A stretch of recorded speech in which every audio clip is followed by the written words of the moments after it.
நான் குரூப்பில் எல்லாருக்கும் வணக்கண்ணா. ஒரு டிசைர் ஒன்று போட்டிருக்கோம் பாருங்கண்ணா. 2023 petrol plus CNG 82,000 company service record.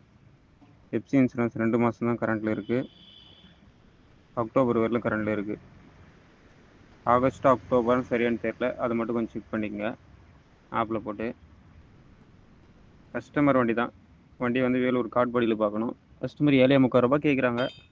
Dealer யாருன்னா நல்ல ஆஃபர் யாருன்னா கொடுக்குறதுனா கொடுங்க, எடுத்துக்கலாம். ஸ்ரீராம் செட்டில்மெண்ட் இருக்குது பாருங்கள், பார்த்துட்டு கூப்பிடுங்க. 2023 2 ஓனர். நான் குரூப்பில் எல்லாருக்கும் வணக்கண்ணா. ஒரு டிசைர் ஒன்று போட்டிருக்கோம் பாருங்கண்ணா. 2023 petrol plus CNG 82,000 company service record. FC insurance 2 மாதம் தான் கரண்ட்டில் இருக்குது. அக்டோபர் வரலும் கரண்ட்டில் இருக்குது. ஆகஸ்ட் அக்டோபர்னு சரியானு தெரியல, அது மட்டும் கொஞ்சம் செக் பண்ணிக்கங்க ஆப்பில் போட்டு.